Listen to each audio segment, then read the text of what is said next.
আচ্ছা, আজকে আমরা একচেটিয়া কারবারির ইকুইলিব্রিয়াম দেখাতে যাচ্ছি। Today we are going to explain the equilibrium of monopoly market. একচেটিয়া কারবারির ভারসাম্য। The monopolist may earn positive profit, that is supernormal profit, or negative profit, or we can call it loss, or zero profit, that is called normal profit. একচেটিয়া কারবারি ধনাত্মক মুনাফা লাভ করতে পারে কিংবা ঋণাত্মক মুনাফা বা যেটাকে আমরা ক্ষতি বলি সেটা হতে পারে তার, বা জিরো প্রফিট মানে শূন্য মুনাফা মানে আয় ইজ ইকুয়াল টু ব্যয় হতে পারে। Now a question may arise, why the monopolist will produce if there is negative profit and or there is zero profit. That is a separate issue. We are not going in that details. এখন প্রশ্ন হতে পারে যে যদি মনোপলিস্ট মানে একচেটিয়া কারবারি ঋণাত্মক মুনাফা বা ক্ষতি যেটাকে বলছি বা শূন্য মুনাফা পায় তাহলে সে উৎপাদন কেন করবে, এটা একটা অন্য প্রশ্ন। আজকে আমরা সেই ইয়েতে যাচ্ছি না। আচ্ছা, ইকুইলিব্রিয়ামের জন্য for equilibrium two conditions are necessary. One is MC must be equal to MR. It is for any market. These two conditions are for any market. And MC curve will cut AC curve from downside. মানে দুটো শর্তকে ভারসাম্যর যে কোনো তোমার যে কোনো বাজারের ক্ষেত্রে MC is equal to MR রেখা হবে, আর এমসি রেখা এমআর রেখাকে নিচের দিক থেকে ছেদ করবে। আচ্ছা, এমসি মানে মার্জিনাল কস্ট মানে প্রান্তিক ব্যয়, এসি মানে হচ্ছে অ্যাভারেজ কস্ট মানে হচ্ছে তোমার গড় ব্যয়, এআর হচ্ছে অ্যাভারেজ রেভিনিউ মানে গড় আয়, এমআর হচ্ছে মার্জিনাল রেভিনিউ মানে প্রান্তিক আয়। এমআর রেখা তোমার এক্স অ্যাক্সিসকে নিচের দিক থেকে ছেদ করতে পারে। এটা নামটা উল্টো দেওয়া হয়ে গেছে, এটা ওয়াই এটা এক্স। আচ্ছা, এক্স অ্যাক্সিসকে নিচে ছেদ করতে পারে কারণ এমআর রেখা এআর রেখাকে নিচে এক্স অ্যাক্সিসকে ছেদ করে নিচে যেতে পারে কারণ এমআর ঋণাত্মক হতে পারে। তাহলে কি MR can intersect cut x Axis and because MR can be 0 but AR will never cut the x-axis. It may touch x-axis but it will never cut x-axis because AR cannot be negative. Average revenue গড় আয় কখনোই ঋণাত্মক হতে পারে না, সেই জন্য x অক্ষকে স্পর্শ করতে পারে কিন্তু এক্স অক্ষকে কখনো কাট করে নিচে আসবে না। এবার আমরা ধনাত্মক মুনাফার দিকে দেখি। when cost is low and revenue is high then we will get super normal profit. যদি ব্যয় কম আয় বেশি হয়, ওই জন্য দেখো ব্যয় রেখাটা আমরা নিচের দিকে ড্র করেছি। AC curve has been drawn below AR curve because we are going to show that cost is less and revenue is more. তো এমসি রেখা সবসময় এসি রেখাকে ইউ শেপ এর যে এসি রেখা আছে তার নিম্নতম বিন্দুতে ছেদ করে। MC curve will always cut at AC curve U shaped AC curve at its lowest point. when MC is equal to MR, that will be the equilibrium point. Here MC cuts, so where MC is equal to MR, where MC and MR rekha intersects, here is the point of equilibrium. You see, okay, let us explain this one first.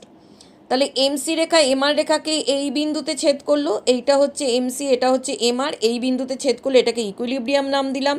এই ই থেকে আমি নিচে x অক্ষে একটা দাগ টানছি, O Q হচ্ছে ভারসাম্য পরিমাণ।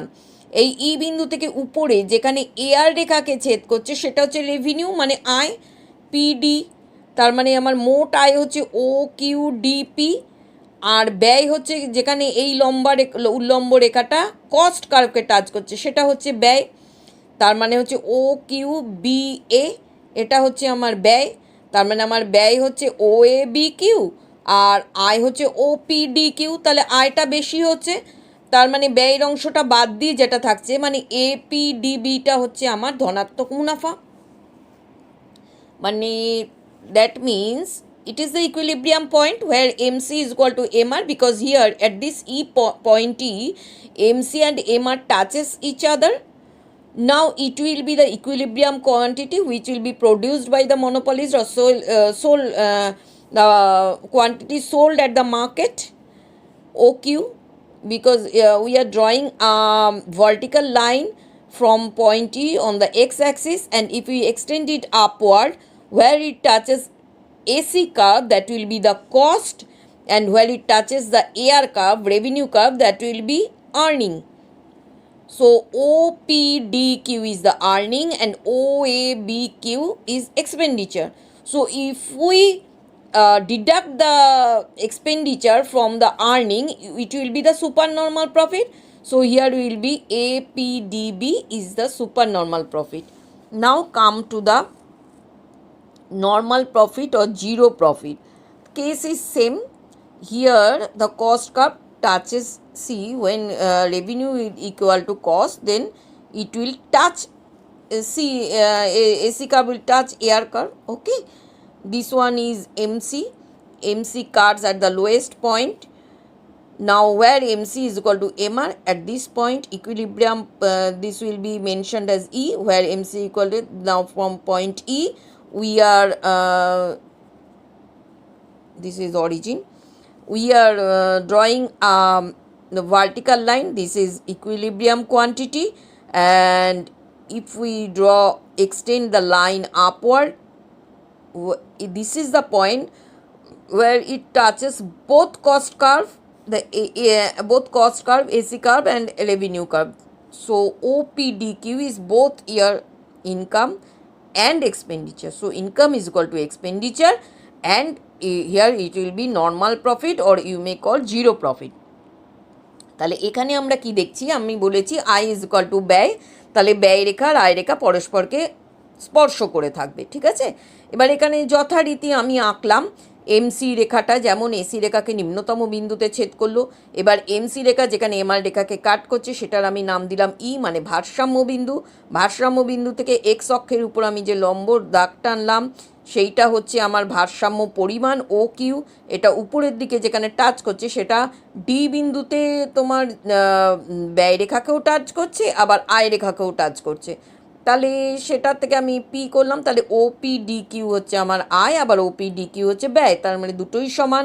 তার মানে প্রফিট হচ্ছে জিরো, যেটাকে আমরা এখানে অর্থনীতির ভাষায় বলছি স্বাভাবিক মুনাফা, ঠিক আছে। শূন্য মুনাফাকে অর্থনীতির ভাষায় স্বাভাবিক মুনাফা বলছি। এবার আমরা ক্ষতিটা দেখাবো। ক্ষতি মানে বুঝতেই পাচ্ছি, কস্ট কার্ভটা উপরের দিকে হবে, রেভিনিউ কার্ভের উপরের দিকে কস্ট কার্ভ হচ্ছে। এটা হলো এমসি রেখা, সেই নিম্নতম বিন্দুতে ছেদ করেছে। এমসি আর এমআর কোথায় টাচ করছে, একে অপরকে এইখানে টাচ করছে, এটার নাম দিয়ে দিলাম ই। এবার ই বিন্দু থেকে আমি আবার সে আগের মতো পরিমাণটা দেখাচ্ছি, ও কিউ হচ্ছে ভারসাম্য পরিমাণ।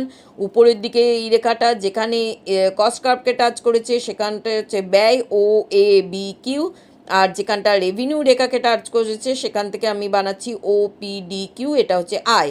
তাহলে ব্যয়টা বেশি হচ্ছে ও এ বি কিউ, আয়টা কম হচ্ছে ওপিডি কিউ। এখানে ঋণাত্মক মুনাফা বা ক্ষতির পরিমাণ হচ্ছে পি এ বি ডি, ঠিক আছে। তাহলে অ্যাভারেজ, আচ্ছা আমি আগেই বোধহয় বলে নিয়েছি, এসি মানে হচ্ছে অ্যাভারেজ কস্ট, গড় আয়, গড় ব্যয়। এমসি হচ্ছে মার্জিনাল কস্ট মানে প্রান্তিক ব্যয়। এআর হচ্ছে অ্যাভারেজ রেভিনিউ, গড় আয়। এমআর হচ্ছে মার্জিনাল রেভিনিউ, প্রান্তিক আয়। আচ্ছা যাই হোক, তাহলে এখানে আমি বললাম ও এ বি কিউ হচ্ছে তোমার ব্যয়, আর ওপিডি কিউ হচ্ছে আয়। তাহলে আমার ক্ষতি কত হচ্ছে, এখানে পি এ বিডি, এই ব্যয়টা বেশি হচ্ছে। Here also at the same it is U shaped AC curve, and the MC curve cuts at the lowest point of AC. Now where MC is cuts the MR curve, then here we are mentioning the point E, equilibrium point. From here we draw a line on x-axis, it is equilibrium quantity, and we extend the line upward where it touches AC curve, here will be the cost, and where it touches the revenue curve, here will be the revenue. So here revenue is OPDQ, while the cost is higher OABQ. So this portion is excess expenditure, so this will be loss. PABD will be loss.